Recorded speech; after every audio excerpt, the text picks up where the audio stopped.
What's going on, Tan and J-Man Show Nation? It is Monday night. It's July 21st, 2025. Brand new episode of the Tan and J-Man Show is underway. Episode 453 to be exact, streaming on the ISC Sports Network, along with their Twitch channel, their YouTube channel, and the Tan and J-Man Show YouTube channel, and our Facebook page. Hit the like button, hit the subscribe button, hit that notification bell, do all those good things. Now we got all that said and done. Josh the J-Man Mont joining me on the screen. How we doing, J-Man? I'm doing all right. How you doing tonight, T-Dog? Doing good. Doing good. Already got dinner cooked and ate, and that's a rarity before the pod, so feeling good. Thank you to Chick-fil-A, no free ads, for my meal tonight. So I cooked some chicken fried rice on the Blackstone. Never had tried it before, and got a thumbs up from the wife, so that's, I guess, all I care about. That's if I pass or fail, thumbs up or thumbs down. So you're like a modern day Gordon Ramsay. I wouldn't go Although that far. he is still modern day, I guess. Yeah, I wouldn't go that far. I'd like to think I'm nicer than Gordon. No, not to me anyway. Man, I'm gonna really have to work on that, I guess. Jeez. to the common folk, you are definitely. No, that's I care about that more than you. So, yeah. I brought some birdie bogey for you. It is baseball related. Great. Not a whole lot going on this week in the sports world. Of course, we had the Open finish yesterday, and we had the All-Star break last week. So we might be scrambling over the next 58 minutes to get us to the end of the show. I got some things up my sleeve that I didn't prepare you for because I didn't want to. I like to do it. I wanted to just get your genuine, authentic reactions. So. All right. I like it. Anyway, there is only one Major League Baseball team to not have a 100-loss season in their history. Just one. Name that team. Wow. You have a 1 in 30 chance to get this one correct. I know, and I'm not feeling very good about it. I might even get you a little bit of a hint. No, don't. All right. I don't want any hints because I do have a team on my mind. It's probably wrong, but there was a team for some reason that just jumped in my mind. Okay. Probably wrong, though. But. Birdie or Bogey is brought to you by Arlington Public House for great cuisine, cocktails, casual atmosphere located 703 Main Street in Rochester, Indiana. Yeah, over the weekend, they had another seafood entree special. They had pan-seared halibut, crisp to golden perfection, nestled on a bed of creamy pesto risotto, topped with a tangle of crispy fried purple cabbage, and finished with a some sort of sauce. I'm not going to try to name because I'm going to butcher it. Yeah. So you I like halibut. Yeah, it looks like it's on a bed of rice too. I didn't say that in the caption, but it looks like from the picture there. So I think couscous and rice looks very similar. Okay. So I think it's couscous. Okay. You said couscous earlier. I did. So pretty sure. No, I didn't. Risotto. No, I did not. Yeah. Risotto, not couscous.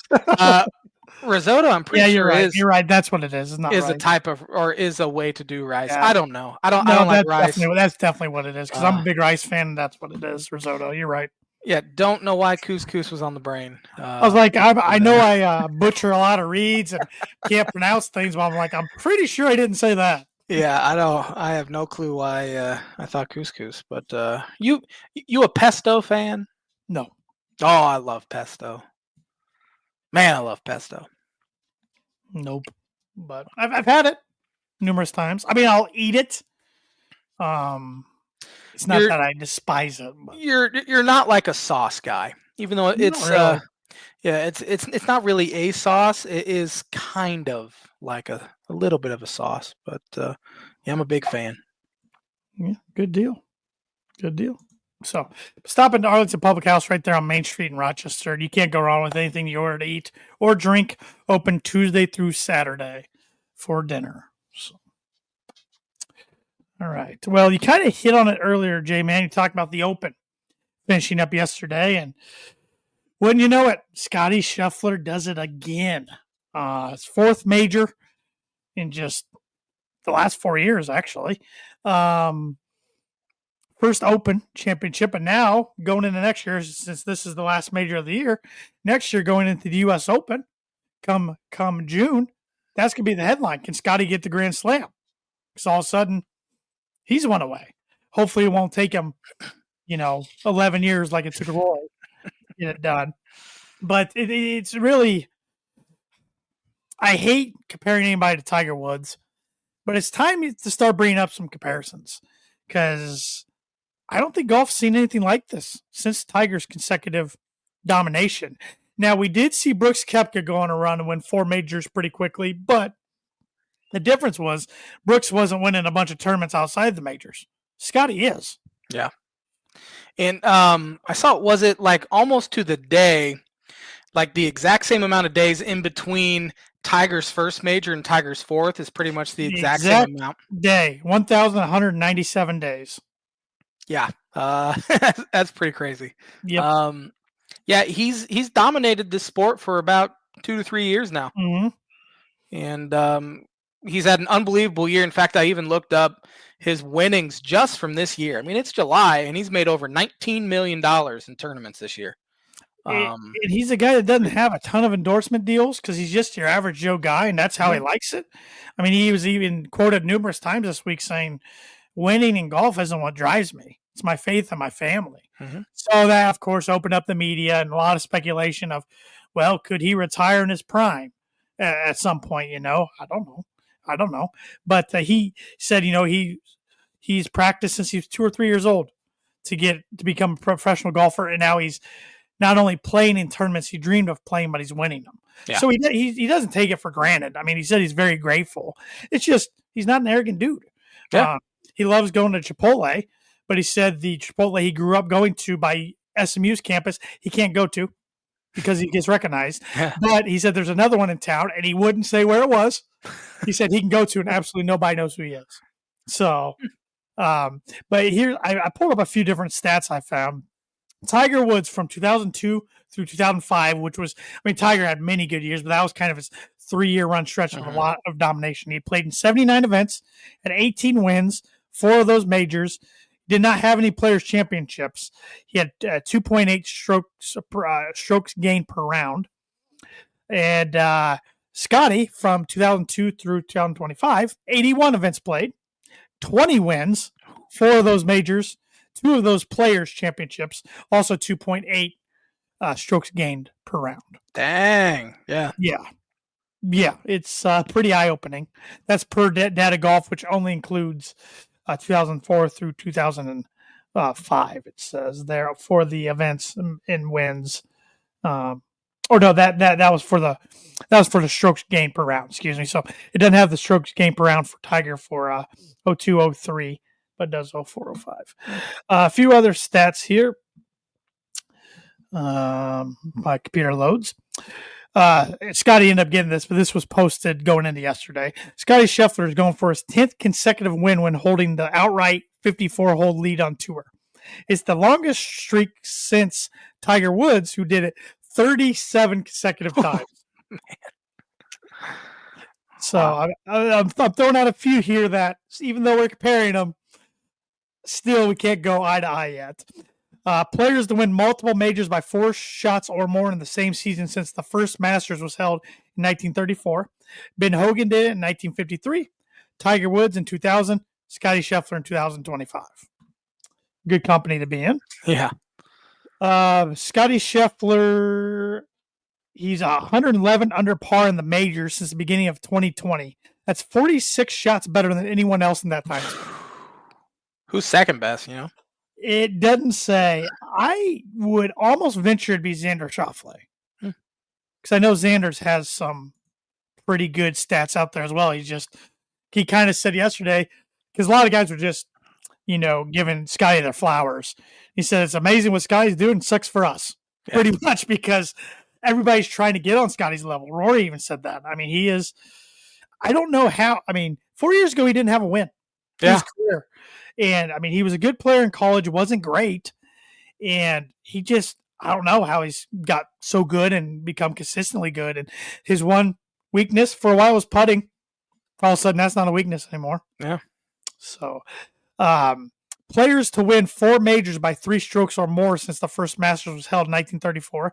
Tiger Woods 7 times, Jack Nicklaus 6 times, Scottie Scheffler 4 times. Pretty good. And this one's pretty crazy.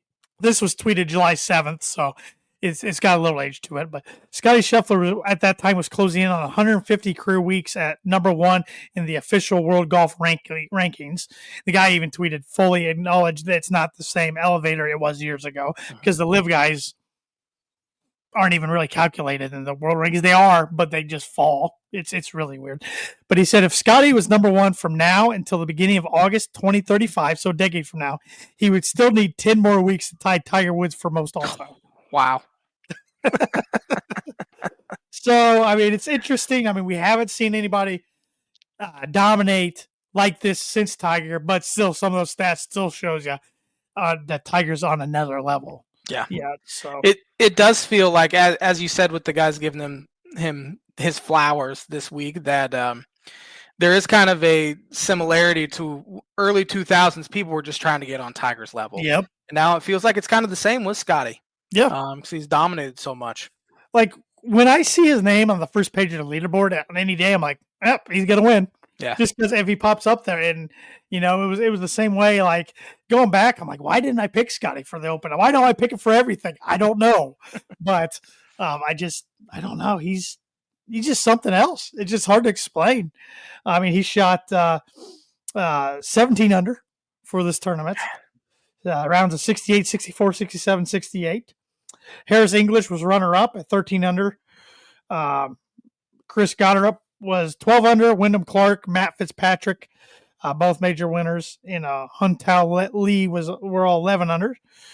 Robert McIntyre, Xander Schauffele, and Roy McIlroy, 10 under, tied for 7th. So good performance by Roy. Bryson DeChambeau tied for 10th at 9 under. Now, why I want to point that out, he shot a 78 on Thursday. Yeah. He was, if he would have just did what he did the final 3 rounds on, Thursday, he probably would have won. Yeah.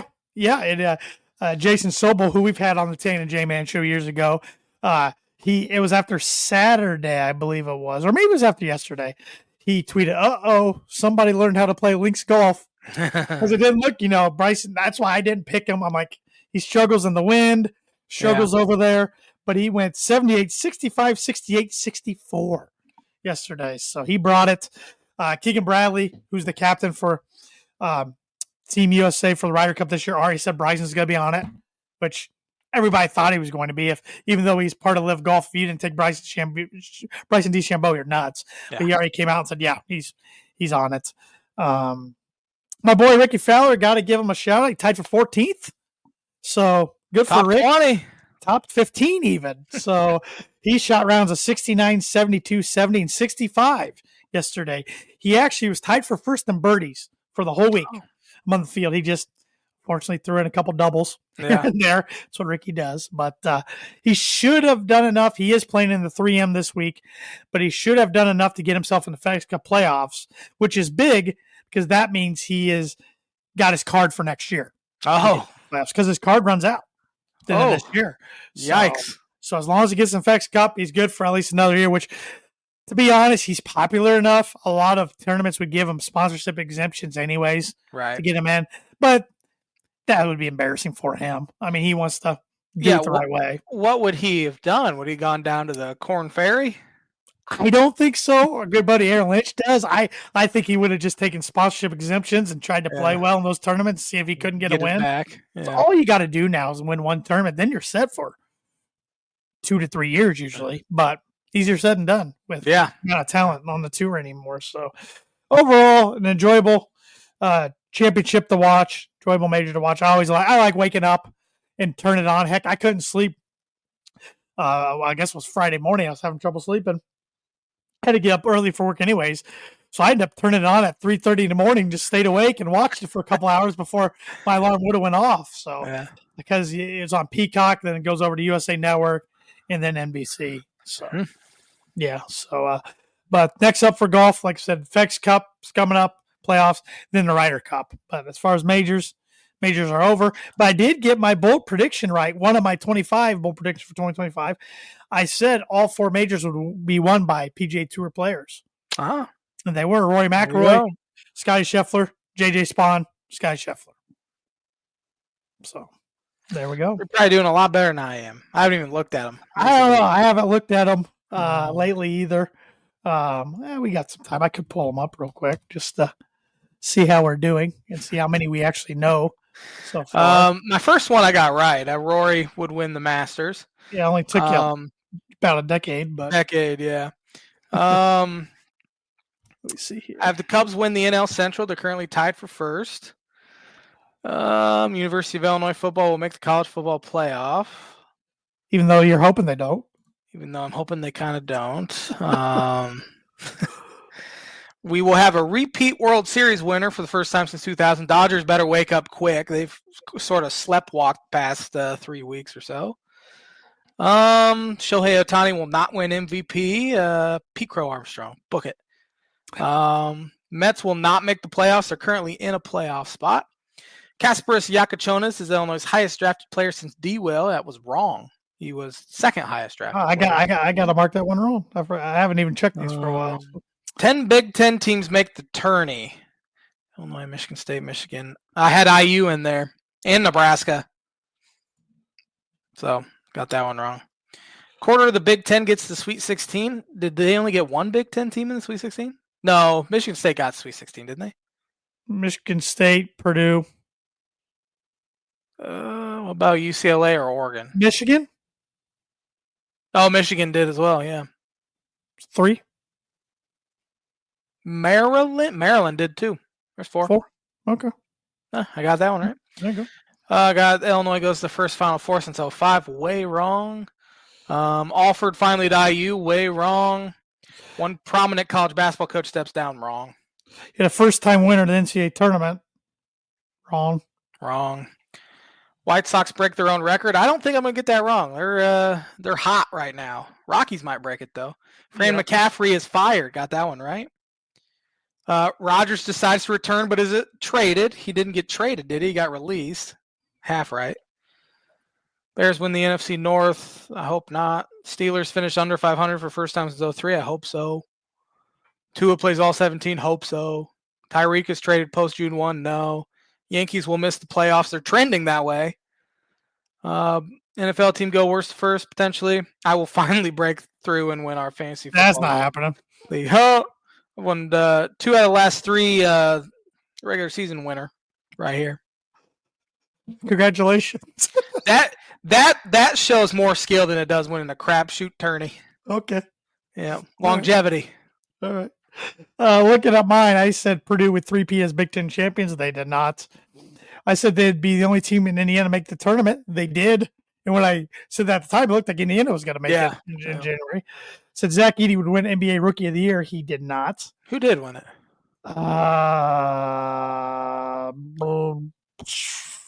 Yeah, don't know. Wasn't him, though.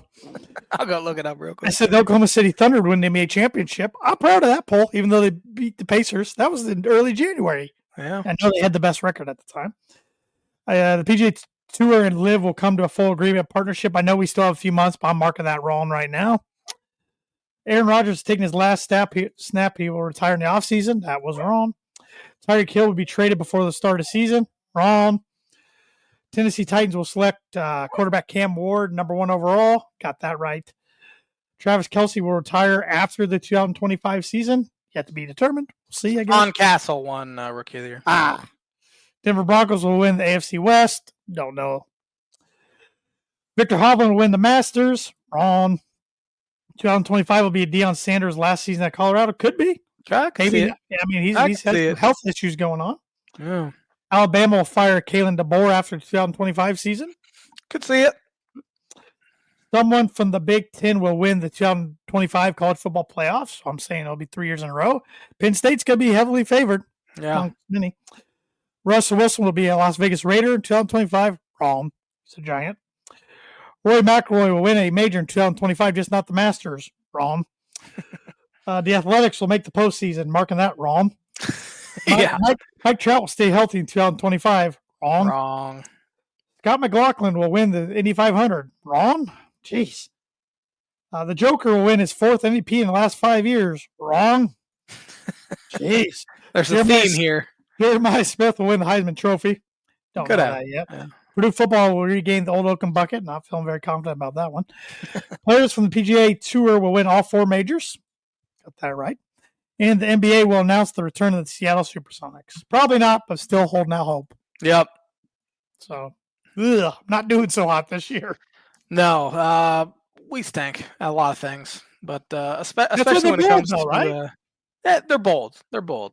They're the probability rate of bold predictions is very, very low to begin with. So yeah.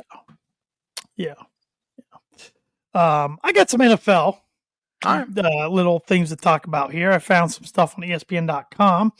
One of these I'm reading for the first time right here with you. So this is judging 2025 NFL offseason overreactions. One of them says all 4 NFC North teams will make the playoffs. NFC North, okay. Yep. First, I was thinking Lions, AFC Vikings. I know Lions, Vikings, Packers, Bears. Verdicts overreaction. Yeah, I'd say it's an overreaction. Although I did have the Bears making the playoffs, I could see Minnesota taking a step back. You don't know what you're going to get from J.J. McCarthy at all, especially coming off, an injury last year. And he's technically a rookie at this point. So they're kind of a wild card at this point, but I would say they don't make the playoffs. I could see Green Bay taking a step back too. Yeah, they're tough to figure out. They are. I don't know if I believe in Jordan Love yet. The next one, the Chiefs' streak of 9 straight AFC West titles, that makes me just want to throw up, will come to an end. The verdict, overreaction. I think it could happen. I wouldn't say that's an overreaction. I think Chargers have a good shot. I think Denver, should they continue to build that momentum they had at the end of last year, could absolutely win that division. So I don't think that's an overreaction at all. I mean, one of my bold predictions, of course, being me, was Denver wins the AFC West. But plus, they're dealing with Rashee Rice. He'll be suspended for a few games. Definitely. I think either Denver or the Chargers do win the AFC West. Now, I think Kansas City makes the playoffs. I think the West could once again have 3 teams make it, and I think the Chargers. I think the Raiders will be better. I don't think they'll be playoff good, but I think Pete Carroll will make them better. I don't believe in Geno Smith. No, much better coached, much more well coached, I should say. There in Vegas. At least 3 of the Browns' current quarterbacks will start games for them this season. The verdict, not an overreaction. That's not an overreaction. I'd say all 4 eventually start. Will they keep 4? I have no idea. I just think 4 of them, the 4 different quarterbacks will start games for them. I think Flacco starts a game. I think Gabriel starts a game. I think Sanders starts a game, and then Pickett will probably start a game too. One of those guys will be practice squad, and I bet it'd be Sanders, which would be classic. And their $46 million man is going to miss the whole season. Yeah. Addition by subtraction. Yep. It's the Commanders' turn to win the NFC East. A verdict, not an overreaction. Overreaction. I think so too. I think they take a step back. I do too. And the Eagles are still far and away the best team in that division. Yep. And I don't like them. I still think the Cowboys have talent. They do. I think their head coach hire was baffling in a sense, and I don't really believe in Dak Prescott all that much, but do have some talent. And one more here. Baker Mayfield will lead the Buccaneers to another division title and land a massive new contract. Verdict, not an overreaction. Yeah, I think that is a pretty spot on. That division's very, very weak. And I think he puts up huge numbers again. Godwin's back, I believe. He ended up signing back with him. Obviously, they have Mike Evans. It's a good team down there. Yep. Found another list interesting today. ESPN ranks the NFL rosters from 1 through 32. Did you see this by chance? I have not. So I'll go through every team real quick and say what the ranking, their strength, their weakness, and their X factor real quick. Number 1, hard to disagree with this when you look at the roster. Baltimore Ravens. Yeah, that makes sense. Biggest strength, Lamar, quarterback. Biggest weakness, they said, is guard. And the X factor will be their left tackle, Ronnie Stanley. Number 2, the defending champ, Philadelphia Eagles. Their biggest strengths, offensive tackle. Biggest weakness, edge rusher. X factor are their guards.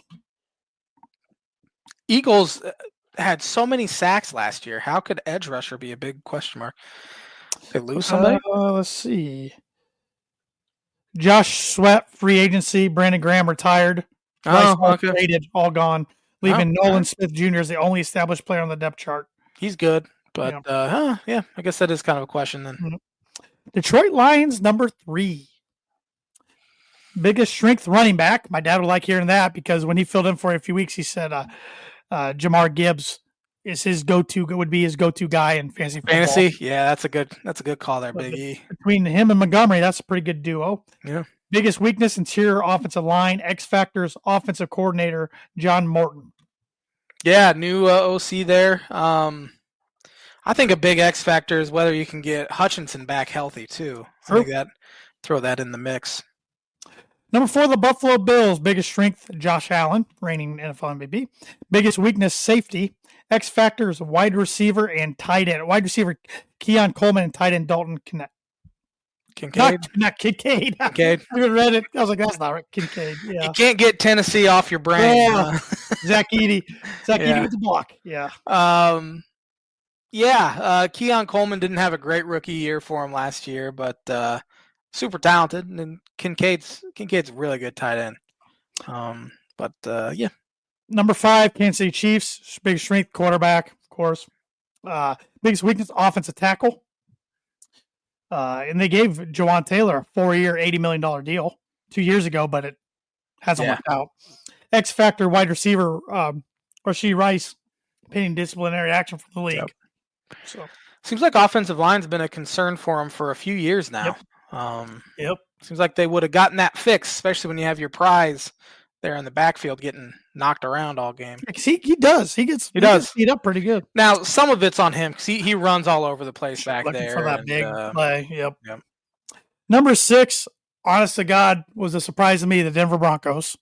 I mean, I love their defensive roster, but this surprised me. Yeah, they had great free agency. I loved what they did picking up those San Francisco guys. Yeah, as long as they can stay healthy. Yeah. Biggest strength, offensive line. They do have a pretty good, after years of suck, that offensive line, they've done a good job building that with Bowles, Powers, Wattenberg, Meinertz, and McGlinchey. Biggest weakness, wide receiver. I agree. I mean, Cortland's solid. I've never been sold as him as a 1, but he's been a 1 for the Broncos for a long time. Yeah. But then who's going to step up as 2? Is it Marvin Mims Jr.? Is it your Illini rookie there, Pat Bryant? Yeah. Or it could be Troy Franklin, who they took last year, or Devon Bailey, who kind of was their number 2 last year. X factors, Marvin Mims. So, number 7, Washington Commanders. Biggest strength, off-ball linebacker. Biggest weakness, safety. X factor, cornerback, Marshawn Lattimore. Number 8, LA Rams. Biggest strength, wide receiver, which is crazy without Cooper Kupp, but Devontae Adams is there with Nakua. Yeah. Biggest weakness, off-ball linebacker. X factors is Spates, it says. Where'd Kupp end up? Seattle? Seattle, yeah. That's right. Number 9 is the Cincinnati Bengals. Biggest streak, wide receiver. Biggest weakness, should just say defense. The whole defense. Secondary. And X factor, defense coordinator Al Golden. I forgot they got him from Notre Dame. Oh, okay. I didn't realize that. Huh. Yeah, that defense, it feels like their offense is going to have to put up 30-plus points a game to win games, which is probably not a sustainable recipe, but we'll see. I'll start flying through this because we're only on number 10. So, 49ers, number 10, biggest strength, tight end. Biggest weakness, defensive tackle. And X factor, health of running back Christian McCaffrey. And wide receiver Brandon Ayuk, both of them. Yeah. Number 11, Minnesota Vikings. Biggest strength, defensive front. Biggest weakness, cornerback. X factor, J.J. McCarthy. Mm-hmm. Number 12, Tampa Bay Buccaneers. Biggest strength, wide receiver. Could you be able to say that for like a decade? Yeah. Biggest weakness, edge rusher. X factor, the fallout from Tristan Wirfs' knee injury. Number 13, Houston Texans. Biggest strength, edge rusher. Biggest weakness, interior defensive line. X factor, rookie wide receiver, Jaden Higgins. Because Tank Dell still had that serious knee injury late Brutal. Season. Yeah, well, that was in the playoffs, wasn't it? I think you're right. Or no, was it? 4. This is late season. So it was maybe the last game of the season or second to last game of the season or in the playoffs. I don't remember who they played in the playoffs. I don't either. They would have hosted a game. So Yeah. Number 14, Green Bay Packers. Biggest strength, safety. Biggest weakness, cornerback. X factor, linebacker, Edrin Cooper. Number 15, Chicago Bears. Biggest strength, offensive line. When's the last time you could say that about the Bears? Biggest weakness, running back. X factors, Caleb Williams. You can get away with a bad running back group in today's NFL. Can't get away with a bad quarterback, though. No. Not saying Caleb Williams is bad. Settle down, everybody. Just he's going to have a good year. Number 16, LA Chargers. Biggest strength, offensive tackle. Biggest weakness, interior defensive line. X factors are cornerbacks. They named 3 of them, so I'm just going to say cornerback. Number 17 is Arizona Cardinals. That's kind of a surprise. Biggest strength, interior defensive line. Biggest weakness, off-ball linebacker. X factors, edge, Josh Sweat. So that's where he went from the Eagles.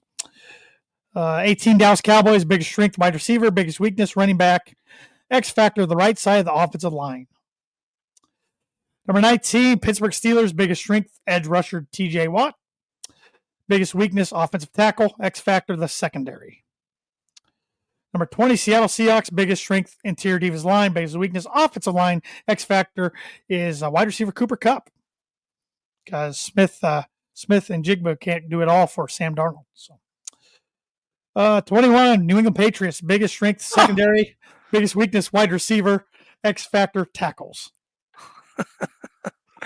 Number 20. Forgot about the Patriots. Number 22, the Jacksonville Jaguars. Where are the Dolphins? That's what I'm wondering.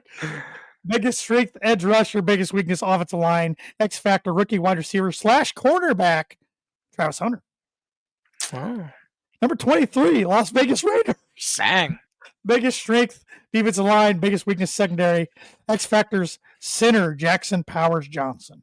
Here we are, number 24, the Miami Dolphins. I'd like to guess what there are. Oh, man, now I'm struggling. Weakness is offensive line. It's just got to be the entire secondary. Secondary, that makes sense. X factor has to be Tua's health, right? It says the running game. That's a stupid one. Strength. Wide receiver? Yeah. Okay. I would have put, honestly, the X factor could be, in my opinion, Jalen Phillips, Bradley Chubb, getting them healthy to add to Chop Robinson. But it's really hard to disagree with where they are in the ranking, though, because they no way. They're more talented than that. I don't really know, though, honestly. We'll but see. I look at their projected starters on the defense side of the ball. Like, since I'm not a Dolphin fan, of course, I'm like, I haven't heard a lot of these. Yeah. Guys. Secondary-wise is brutal. Now, Minkah Fitzpatrick helps. Yeah. But cornerback-wise, they don't really have anything. Linebacker. Koa? Cater Kohu. Yep. Storm Duck. What a name. Yeah, he's a second-year guy.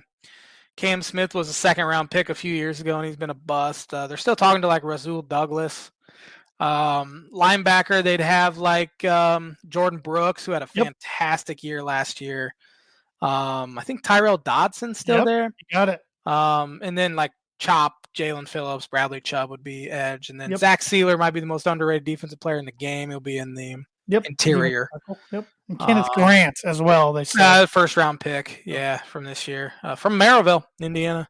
And the only guy we haven't mentioned, I don't think, unless you did when I was looking at it, Ashton Davis is the other safety with Minkah. Oh, yeah. Got him from the Jets. They did said non-starter to no. Linebackers Willie Gay and KJ Britt. Willie Gay and KJ Britt. Or non-starters to no. Just they did that for every team, but okay. I didn't go over that for everybody. Colts 25th, biggest strength, interior defensive line, biggest weakness, quarterback. It's hard to disagree. X factor, the additions in the secondary.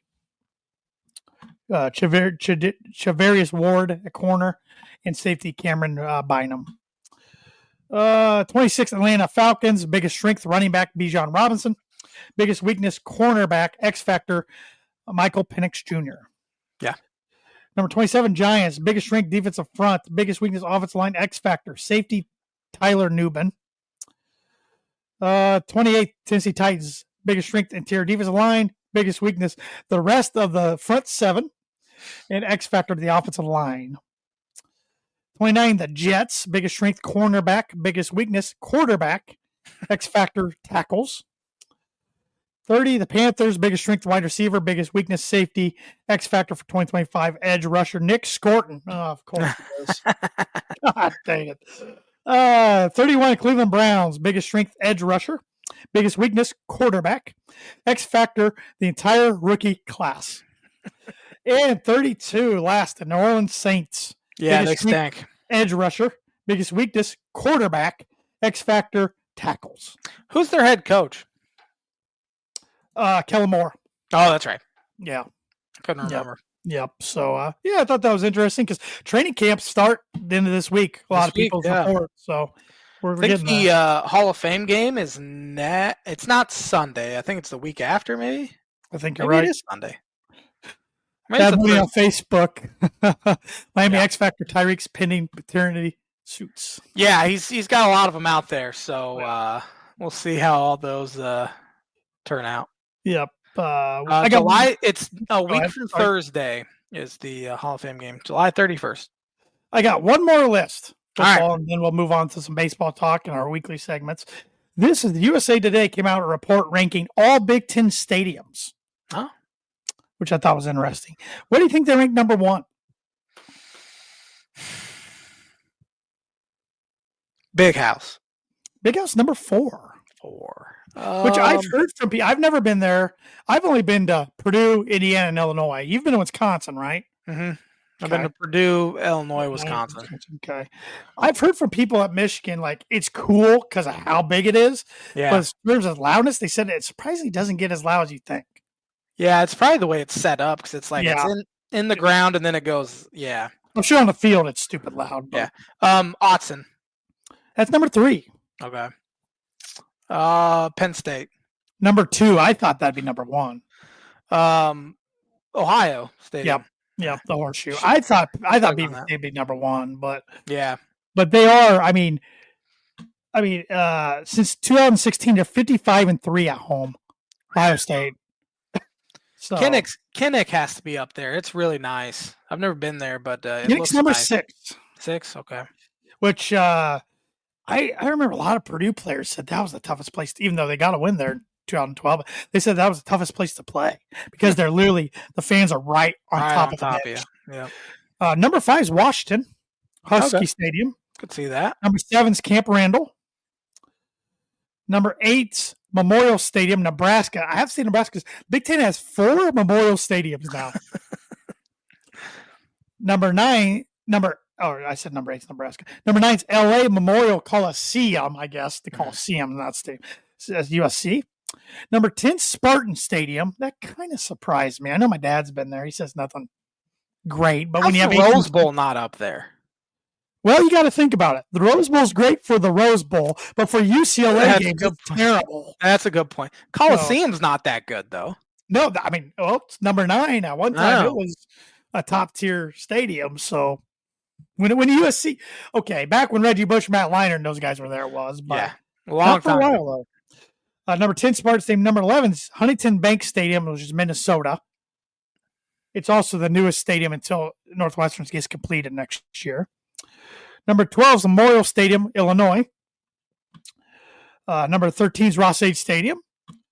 Number 14 is Memorial Stadium, Indiana, which, I thought Illinois, Purdue could shift back and forth depending on the year. Indiana at 14, I think that's based on last year. Probably. Yeah. Because last year they drew a single season total record of 386,992 fans. I mean, a lot of times they don't even get half that. Yeah. So, number 15 is SECU Stadium, Maryland. Number 16 is SHI Stadium, Rutgers. Number 17 is the Rose Bowl. Number 18 is Ryan Field, the old one. Right now they're playing a soccer stadium. Next year we'll see their new one. So yeah. Yep. I know we both don't have a ton to base that off of, so we've only been to 3 each. Right. Still on my bucket list to get all these, but it's just getting harder and harder because I keep adding more and more. Well, yeah, and they're pricing everyone out too. That's true. Games are so stupidly expensive, but Yeah, as far as I mean, I've been to Ross-Ade Memorial Stadium in Illinois almost, I would say, equal amount of times, pretty close. Mhm. Maybe Memorial Stadium a little bit more, and they're similar as far as atmosphere goes. I haven't been to Memorial Stadium in 9 years. I used to go every year, but Ross-Ade love what they did with the renovations. Looks really nice, but Camp Randall was okay. It was a bad Illinois team that played there when I saw them, and the atmosphere was 11 a.m. Central Time game, so the atmosphere stunk. Students were all hungover and didn't show up. And then I think they got up 30 in the fourth, and they all left. And then it became a game after that. But I think jump around is a big factor of why it's even ranked as it is, probably. Which that was kind of cool to see, but I don't remember a whole lot from the stadium. Yeah. So, well, yeah, we can either move on this day or baseball next. Yeah, I'll get you educated here real quick. I need it. On this day in 1884, the first ever Test cricket match is played at Lord's. All it gave me. All right. On this day in 1945, the Detroit Tigers and Philadelphia Athletics played a 24-inning 1-1 tie. Wow. On this day in 1963, who won the PGA Championship men's golf? Go with 63. Gary Player. Jack won his first. He He came on my mind. I'm like, I thought he was still in college for some reason. 63. Okay. Who won on this day in 1968? Jack. Julius Boros. Never heard of him. He became the oldest winner of a major at the time. On this day in 1973, Hank Aaron hit his 700th career homer. Pretty good. Yeah. 1975, Billy Martin was fired as the Texas Rangers manager. That guy has been fired more times than he can count. Oh, yeah. I don't know. Yeah, I don't know why he kept getting a job, to be honest. I don't know. Who won the British Open on this day in 1979? 79 Open. Let's go with Tom Watson. Seve Ballesteros. Yeah. He was a good one. Who won in 1985 the British Open? Let's go Seve again. Sandy Lyle. I'm not good with my Open trivia. What about 1991? All right. How about Faudo? Nick Faudo? Ian Baker Finch. Yeah, commentator. Darn. Ooh, on this day in 1996, who won British Open? One day. This guy was an only-time major, just a one-time major. Okay. It wasn't day. Oh gosh. Oh, give it to me. I don't even know who's a one-time major. Tom Lehman. Oh, I didn't even know he won a major. He was the first American to win at Lytham since Bobby Jones 70 years earlier.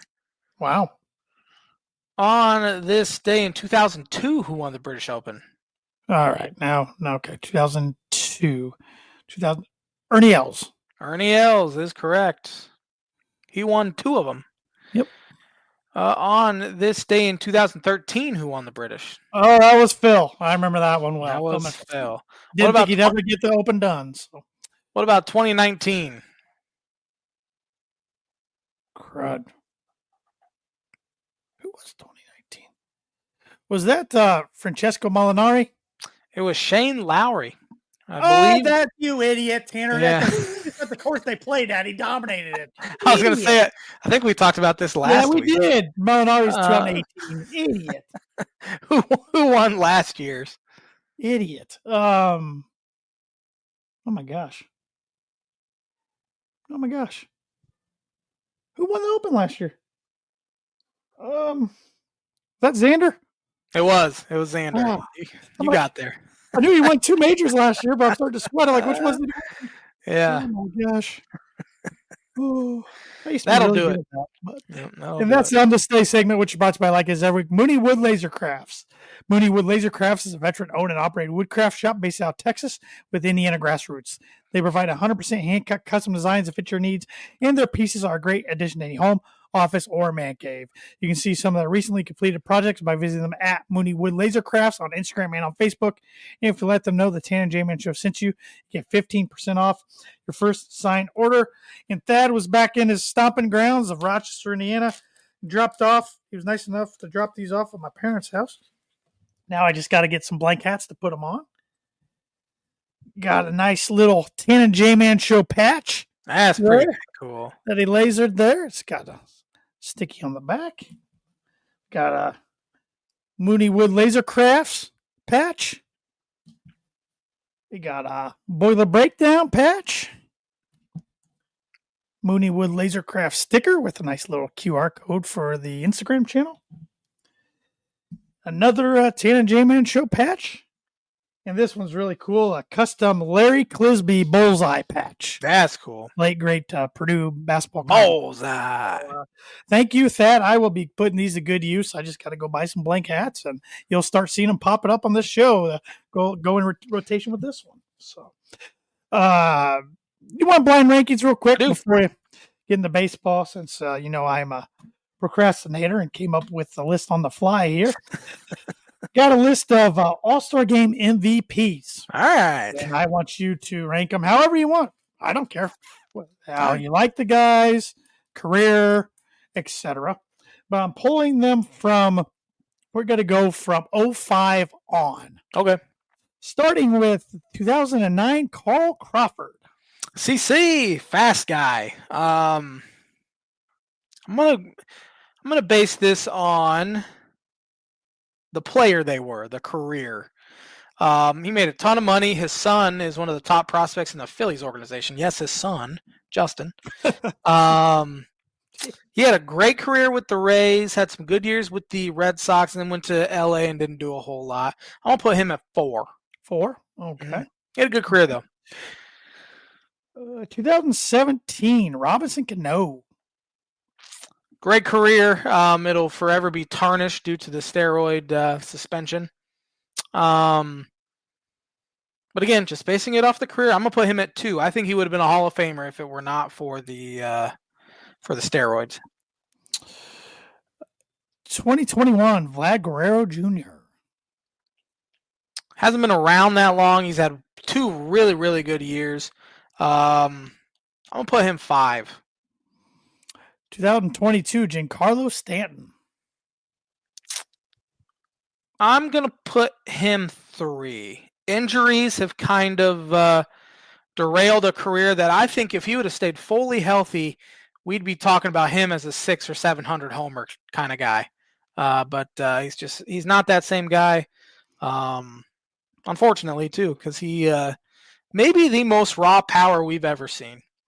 In this era, I should say, of baseball. But physical specimen for baseball, yes, for sure. Definitely. Maybe if he would have stayed as Mike, maybe his career. Maybe. Maybe. We'll never know. In this year's MVP, Kyle Schwarber. All right, well, I have to put him at 1. He's number 1 in my heart. And that decision to non-tender him after the 2020 season for the Cubs will forever haunt Jed Hoyer, because and again, it could have been a change of scenery thing. Maybe he needed to get away from the Cubs to really sort of take off, but he's the guy that has an outside shot to get to 500 homers if he keeps on his current trajectory. So happy for him. Wish he could have done it with the Cubs, but and I wish he was doing it in the American League and not the National League. But it is what it is at this point. Yeah, maybe if the Cubs knew the DH rule was coming. Yeah, that definitely, because 2021, remember, 2020 they had the DH just because it was weird COVID. 2021 they didn't, though. It was pitchers hitting in. You're right. So it was kind of bad timing with all of that. But if the DH was going to stick around, I think they would have tendered him a contract. But it is crazy to think out of that core bunch from the 2016 team, he might end up having the best career. I would say, is already at the best career. Yeah. I mean, Rizzo's right there. I could say Rizzo currently is at the best career. Baez was an all-star this year. He was. Yeah, good for him. Started. Kind of, bounce back. KB can't stay healthy. He's done. Rizzo's done at this point. He's not even on a team. Addison Russell fizzled out after some allegations against him came out. Jorge Soler's still hanging around, but he's not doing a whole lot anymore. Yeah, that elite core kind of fizzled out, kind of quietly, unfortunately. But yeah.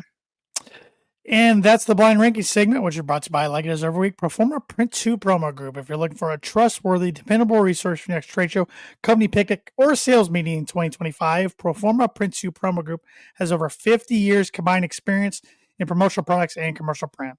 They strive for fast and efficient response to all your print needs, so you need to look no further. Let them be your one-source print and promotional company today by giving Barbara Van Weinsberg a call at 574-210-3815. Now we can talk some baseball, and my question for you, J-Man, is what did you think of the swing off for the All-Star game? I didn't watch it, but I like it. I mean, it's better than ending in a tie like they did in 2002 in Milwaukee, where Bud Selig said, "That's it, that's it." That was awful. So it was a cool little wrinkle. I guess they had to pick the participants before the game, which played a role. But National League ended up winning because Schwarber did his thing, and I saw some idiots on Twitter saying this is how they should decide regular season games. It's the dumbest thing I've ever heard. You kind of sound like Hank Hill there a little bit. That's the dumbest thing I've ever heard. I'll tell you what. I think it's very, very good for the All-Star game. I do want to put you on blast a little bit for your home run derby. Oh, awful.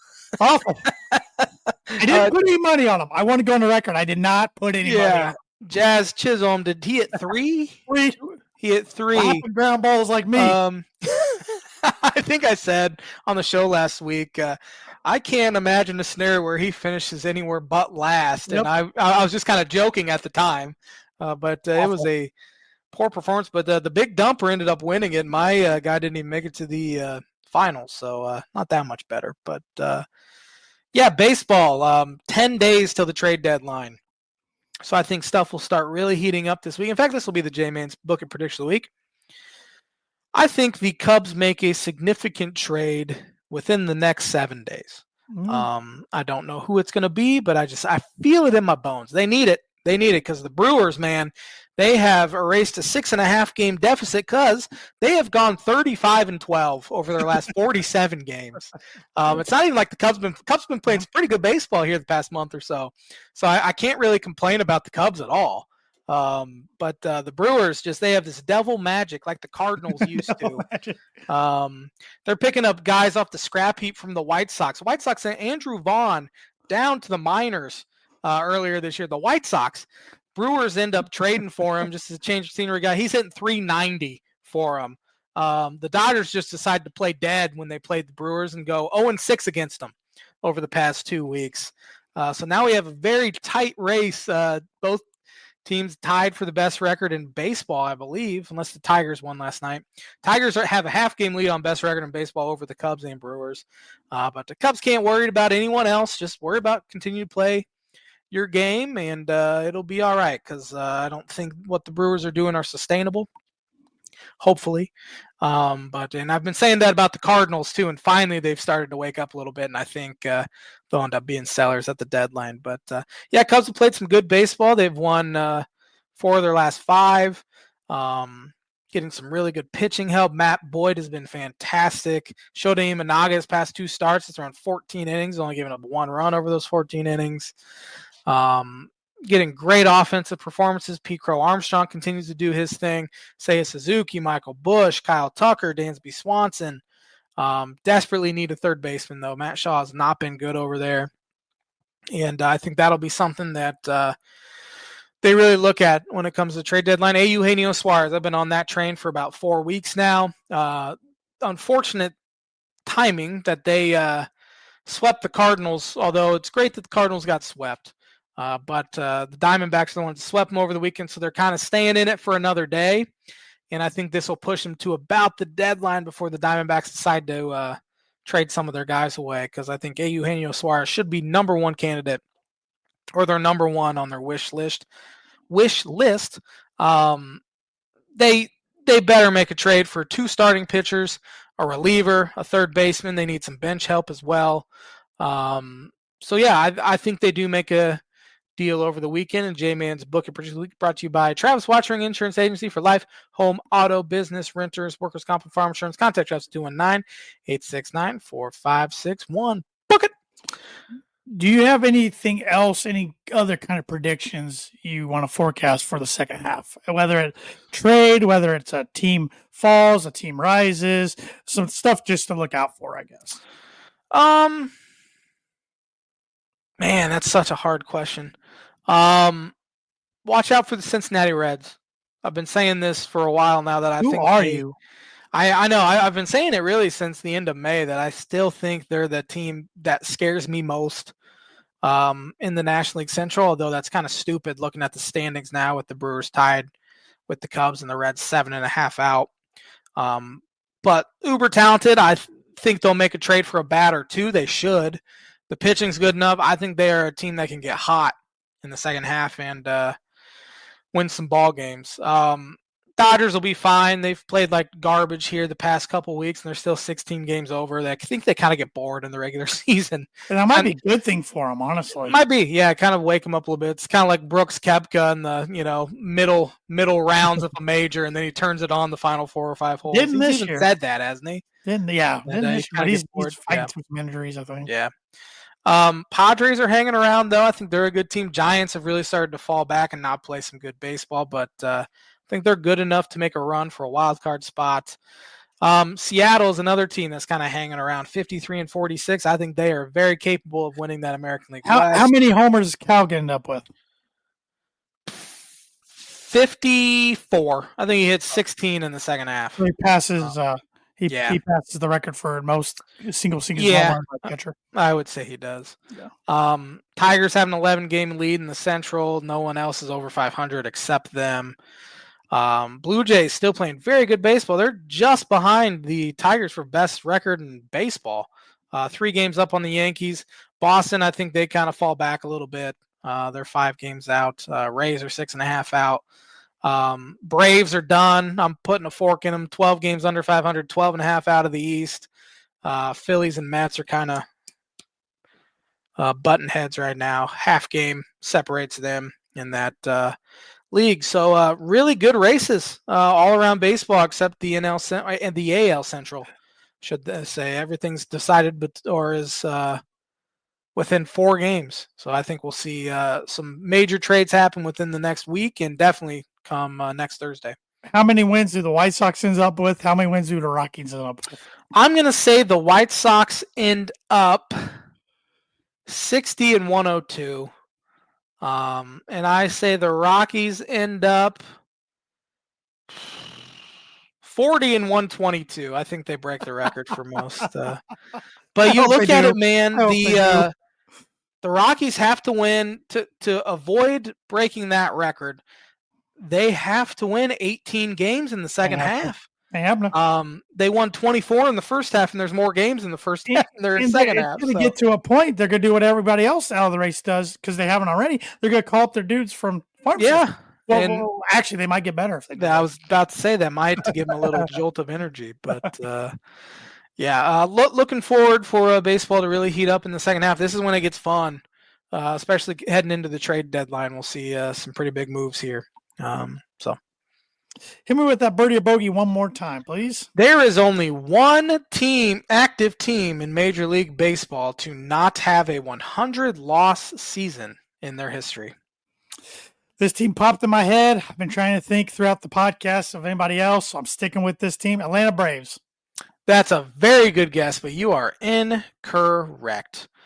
The team is the Los Angeles Angels. On my radar. They set a record for most losses in a season last year, 99. In fact, the Braves last lost 100 games in 1988. I knew it wasn't in our lifetime, so that's what I was basing off of. The Dodgers and Cardinals last lost 100 in 1908, Yankees 1912, Phillies 61, Red Sox 65, Blue Jays 79, Giants 85, Braves 88, Cleveland 91, Mets and Padres 93, Brewers in 02, Rays in 06, Mariners 2010, Cubs 12, Houston 13, Twins 16, Tigers 19, then a bunch of teams tied in 21, 22, 23, 24. That's crazy with Houston. Think what they did after that. They've done after that. Yeah. Wow. It's pretty incredible what they've been able to sustain there after a terrible year. So thanks for watching the Tan and the J-Man Show. We will be back at it next Monday with another episode. Have a fantastic week, everybody.